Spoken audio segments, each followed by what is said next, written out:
Bonjour à tous, bienvenue sur la suite de notre vidéo sur les breakouts et les faux breakouts. Et donc là, dans celle-ci, on va parler des faux breakouts et comment on va les trader.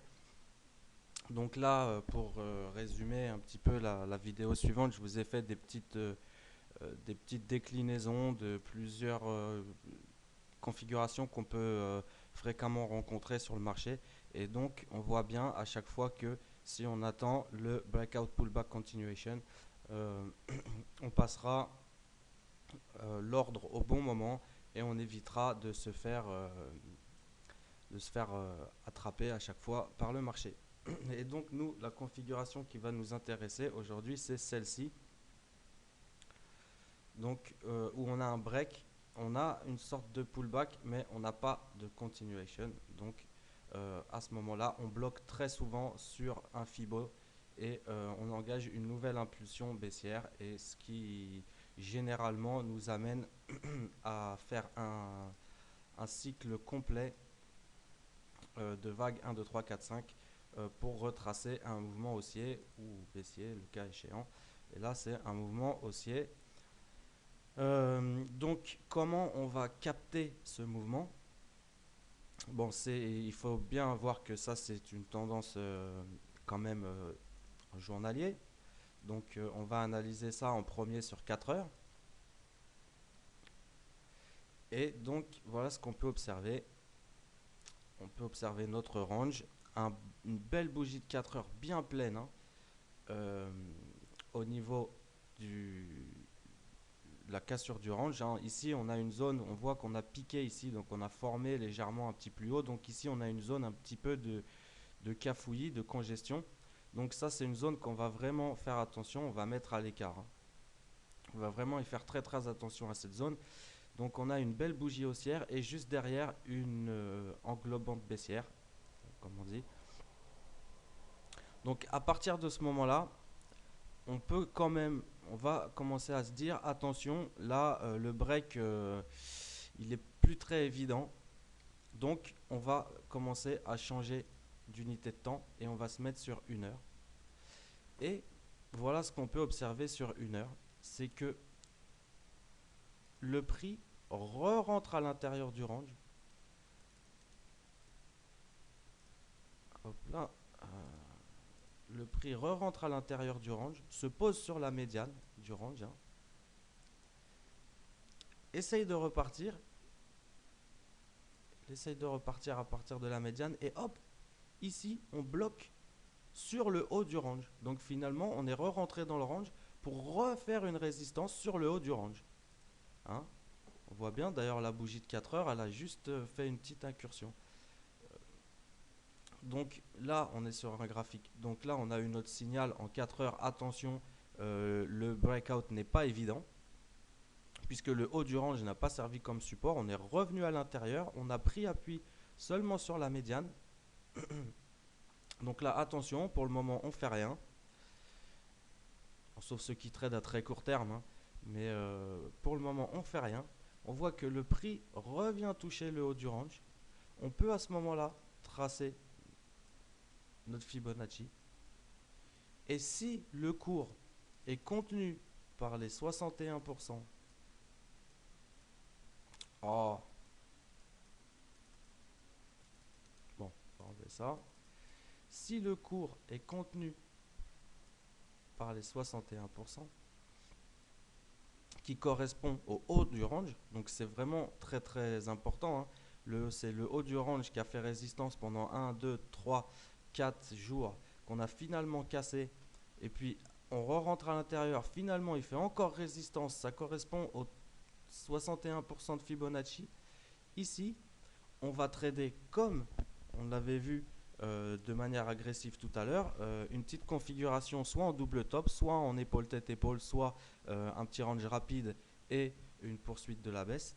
Ici, voilà, on était en 4 heures, on a eu notre signal de faux break.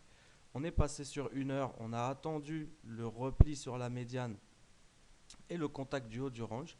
Maintenant, on va pouvoir passer sur 30 minutes. Et qu'est-ce qu'on peut observer sur 30 minutes? On peut observer notre petite... on va le faire en plus gros.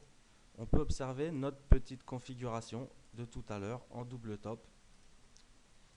Hop, qui vient toucher ici. Et qui finalement casse les 100%, même, enfin les 0% du Fibo. Donc ici, on va procéder de la même manière que tout à l'heure. C'est-à-dire que les plus agressifs rentreront ici, comme on l'avait vu dans la première vidéo. Il faudrait que ça arrête de me casser les pieds.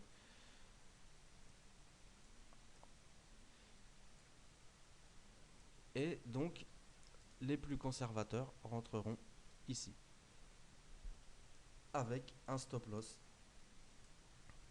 au-dessus du haut du range qui nous sert maintenant de résistance.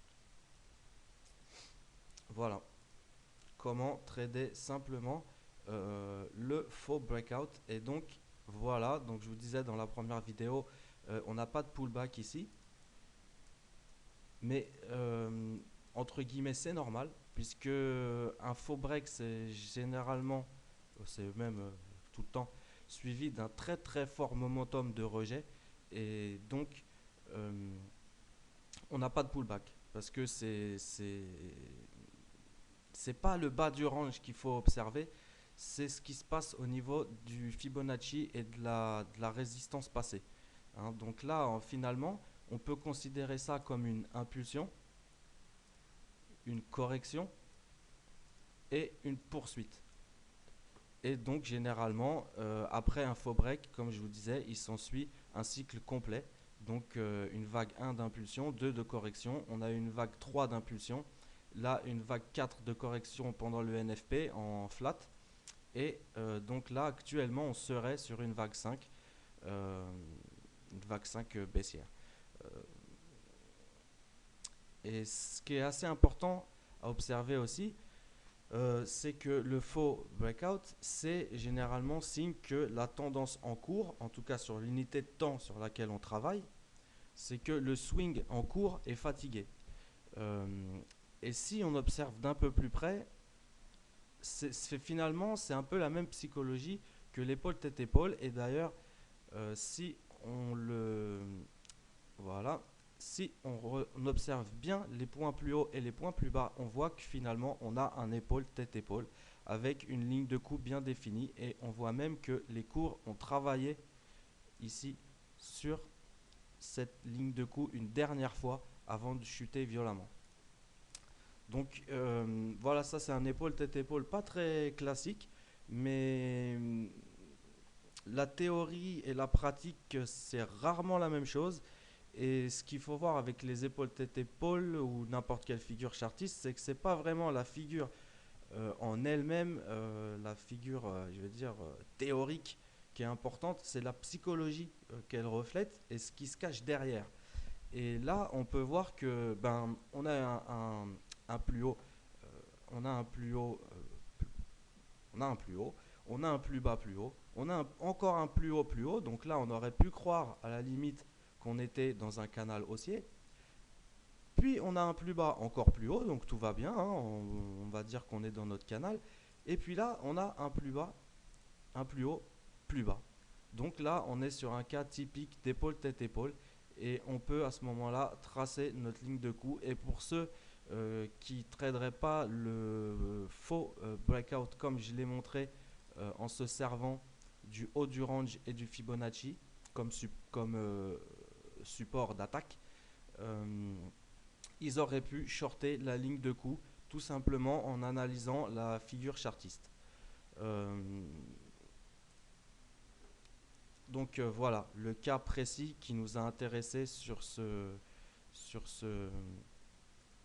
faux breakout, à savoir qu'on avait un haut du range ici, hein, qu'on l'a franchi, on est revenu travailler la médiane, puis on a buté à nouveau sur le haut du range, et finalement on a cassé le dernier plus bas créé, et s'en est suivi donc un cycle baissier. Donc c'est très important premièrement d'allier les unités de temps, parce que notre premier signal on l'a eu, comme on disait, on se rappelle que c'est une tendance en journalier. Donc notre premier signal de faux break on l'a eu sur 4 heures, hein, on l'a eu sur 4 heures. Bon, là, c'est un petit peu le fouillis. On va essayer de retrouver un graphique mieux. Voilà, notre premier signal de faux break, on l'a eu sur 4 heures ici. Donc à ce moment-là, on va commencer à chercher un short. On ne fait rien tout de suite, mais on va commencer à chercher un short.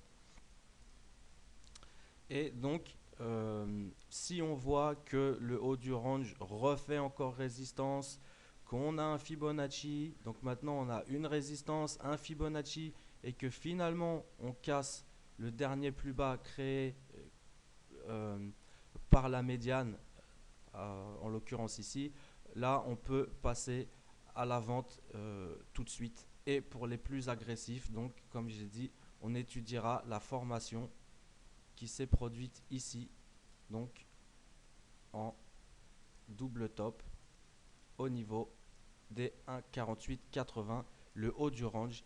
Et à ce moment-là, les plus agressifs, ils shorteront ici avec un stop loss ici, et les plus conservateurs shorteront ici avec le même stop loss, ou ceux qui tradent en intraday à la limite se protégeront juste au-dessus de cette zone, puisque on se rappelle que c'est ce même endroit où on a travaillé notre ligne de coup de l'épaule tête-épaule. Donc j'espère avoir été clair, pas trop confus. Faites-moi part de vos suggestions si vous n'avez pas compris quelque chose. Voilà, je vous souhaite un bon week-end à tous et à bientôt sur Forex Full Time.